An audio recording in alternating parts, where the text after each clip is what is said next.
Hey, Magic fans, welcome back. This is your captain speaking here on Capnclydes MTG. We're back again for a sadly low amount of spoilers on Sunday, like I suspected, meaning Monday is going to be a crapshoot of tons of spoilers, probably. Waited long enough today to make this video. Let's go ahead and just get into it. Don't forget, comment, like, subscribe, hit that notification bell. It helps keep the channel sponsor free. I do appreciate it. So, without further ado, let's run through it really quick. So first we have Solitary Sanctuary, a white and 2 enchantment. When it enters the battlefield, you tap target creature an opponent controls and put a stun counter on it. Whenever you tap a untapped creature an opponent controls, put a +1/+1 counter on target creature you control. So a very interesting enchantment. It still plays into the whole blue-white scenario of tapping your opponent's stuff, making your stuff better or bigger, or drawing cards. So probably a little more play for limited. However, this could very easily fit into a um, commander style deck that wants to kind of manipulate the same kind of mechanics. Um, but other than that, I just don't see this doing a whole lot because it relies on you having a creature, plus it only stops your opponent for a little bit. When for 3 mana, you could play like, older formats in Oblivion Ring or Oblivion Ring or Pseudo Oblivion Ring in newer formats. So I just don't think this is good enough outside of limited. However, I gotta admit, that's not gonna lie, pretty sweet art. Wish it was on a better card.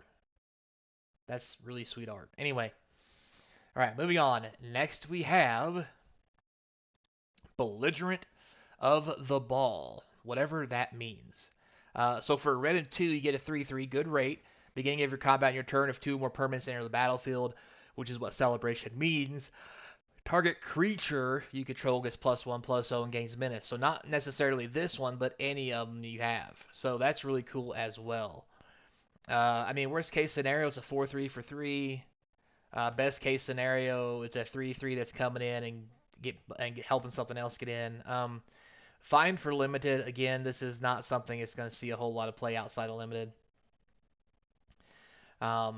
There's just a lot better things you can do for 3, and this just doesn't do enough. But nice art, cool abilities, good limited card. Um, expect a little bit more for an uncommon. Is that bad for me to say that? Like, has the power creep gotten so bad that now I'm upset when the power creep isn't taking effect? Anyway, moving on. Next we have A Tale for the Ages. So this rare enchantment is a white and 1 for all enchanted creatures you control get +2/+2. So when I first saw this card just now, I thought, well, that's kind of dumb. Yeah, there's enchantment decks that this will probably be a thing. But then I remembered all the role tokens are enchantments. So, and most of those tokens give +1/+1, some don't. But most of them give +1/+1. And with this on the battlefield, now your role tokens give +3/+3. Which may make it possible, maybe. Maybe we're seeing the build of a role token kind of white weenie style deck, or white X, white red, white green, whatever style deck, where they all start off small, but as you start putting role tokens, you start laying Tales of the Ages, your creatures scale up along with other creatures. A very interesting concept. Could this be the card that makes white weenies viable if the mechanics are there so that you can pump them up? Or also, could this be the card that really breaks the white weenie deck because it lets it scale so fast? Lots to think about here, and I think this card is probably going to see a lot of attention until someone figures out A, it's not possible, or B, it is possible, and they have to ban something, or people get really upset and I drop stuff on the floor, apparently. Um, but anyway, yeah. So this is a very interesting card for me. When the whole set comes out, this will be something worth looking at. Now, with that being said, let's be honest. Nobody plays standard anymore, which is probably the only place this will be worth a damn in any stretch of the imagination. Maybe it might be worth something in the older formats, but like, I mean, it could be good in an enchantment deck for like maybe Brawl or Commander, but I mean, unless it's got some kind of mechanics gonna make it busted because things are enchanted, I just don't see this being enough. I mean, maybe it's good enough in Boggles or something. God, I can't believe I said that. Did I really just say that? Um, but it's an interesting card, and we'll have to see where it goes.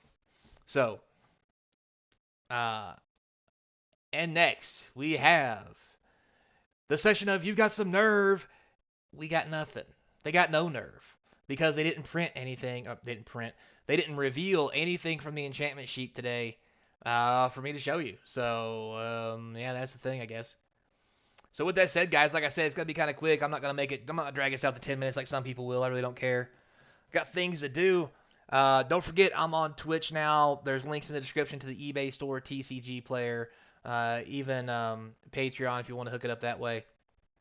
Any support is greatly appreciated.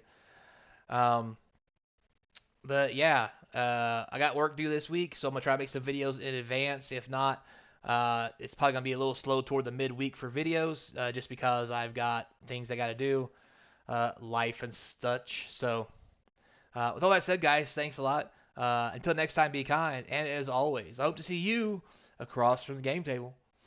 And as of right now, I'm gonna go play some Baldur's Gate 3 on Twitch because yeah, good stuff.